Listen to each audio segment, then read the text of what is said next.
The class, the problem was that the lower class people were really not that smart. Because you have to understand that their circle does not have that much competition. So whoever gets in is actually not very, sorry. So they're not very high ability. Whereas the rest, because the rest of the country wants to get into that, so they have to compete against the country.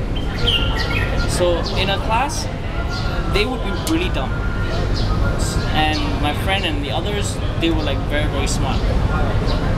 So that's actually the imbalance that's happening. It's good that they're getting a chance.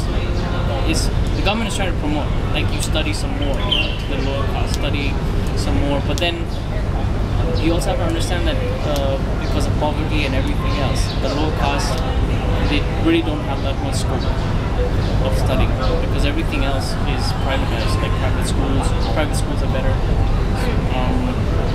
So therefore they cannot go to those schools. They go to public schools. Their basic education is not that strong. So obviously when you become a doctor, everything counts. And then there's a very stark difference. And most of them eventually can't make it. So although they're there in the college, they don't pass the exam.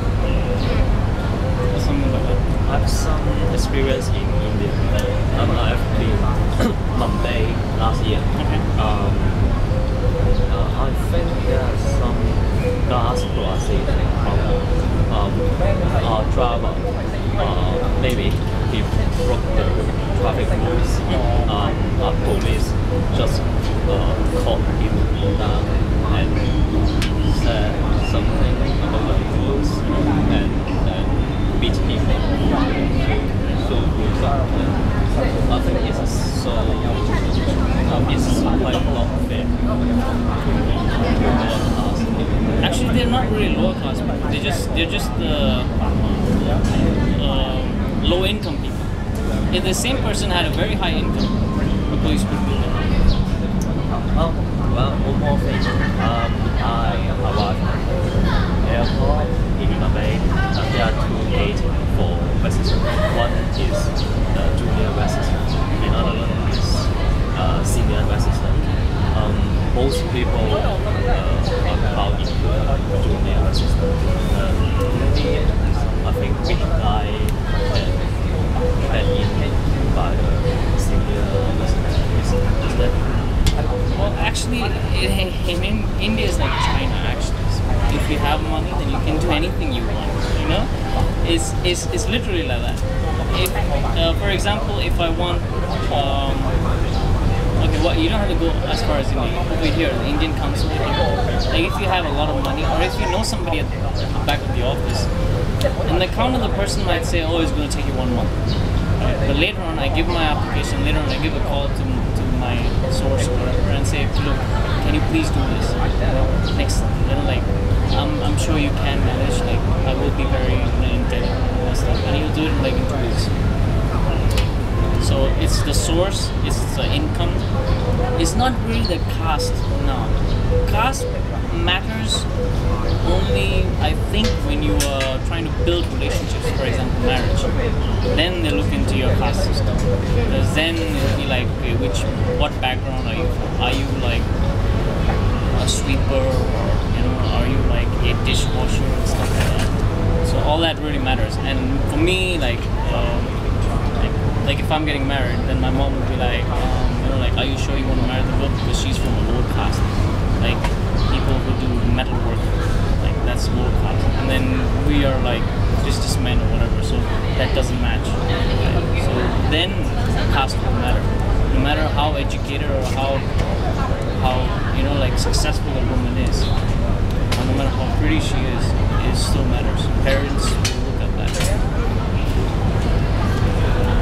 I think what you are aiming for is the upper class and the lower class, like not the caste system, the class, right? So the caste system is officially abolished. Just now the discrimination is based on the class, lower class. Yes. Depends on the income. Yes, definitely. Yes. I have two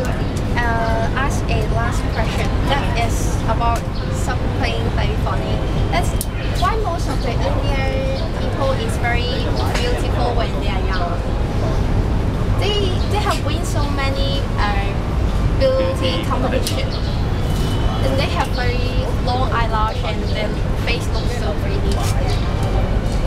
It's a very good question. See, it's like this. Like all races, in Indians also there are some races. I mean, there's some girls who are pretty, who are beautiful, and some who are not. Right? It's very similar to.